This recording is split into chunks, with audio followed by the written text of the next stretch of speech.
ka dito, Chari! Ano ba? Bitiwan mo ko! Anong ginawa mo? Anong sinabi mo kay nanay? Bakit ganun siya sa akin? Bakit? Anong pakiramdam ngayon na ikaw naman yung tinakwil ng magulang mo, ha? Gaya naman yung palagi mong ginagawa sa akin, Ate Grace, eh. Nilalason mo yung utak ni nanay para magalit siya sa akin at para ikaw yung kampihan niya. Ikaw naman, ginagamit mo ang sakit niya para gantihan ako. Anong klaseng tao ka?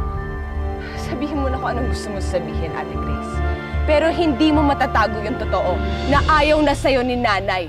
Ayan tuloy, wala ka nang maipagmamayabang sa akin dahil wala ka ng pamilya at mag-isa ka na ngayon. Yan ang nakukuha mo sa kakadikit dyan sa William na yan. Pareho na kayong baluktot mag-isip. Yeah, pero pareho naman kaming panalo at kayo ng boyfriend mong magaling. Pareho kayong talunan. Chari, tumigil ka na nga. Bakit? Masakit bang marinig yung totoo, ha? Na pareho kayong talunan? Talunan, talunan, talunan. You're just a bunch of losers. Siguro nga ikaw ang panalo ngayon, Chari. Pero sa tingin mo ba palalampasin ko to? Pasalamat ka, inuuna ko ang kalagayan ni nanay. But mark my words, gagawin ko ang lahat para bawiin siya.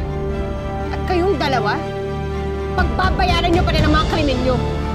Tignan na lang natin kung sino ang tunay na talunan kapag pareho na kayong nasa kulungan.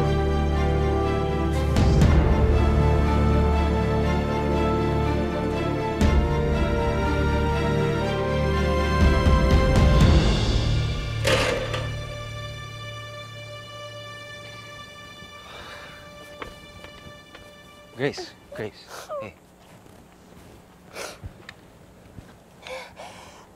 Alam kong wala sa tamang pag-iisip si nanay. Pero ang sakit. Ngayon lang niya ako napagsalitaan ng ganun. Grace, hindi naman niya gagawin lahat ng mga yun kundi dahil sa sakit niya. Isama mo na rin yung pagmamanipula ni Chari sa kanya. Kaya nga lalo rin akong nag-aalala sa kanya. Edward, hanggang nasa kamay siya nila, Chari, hindi natin alam kung anong ginagawa nila sa kanya.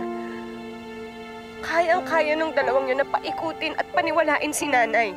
Baka lalo lang siyang malito at lumala kasama nila. I know, okay, I know. They really know how to play dirty. Kaya nga, pikon na ako dyan kay Chari.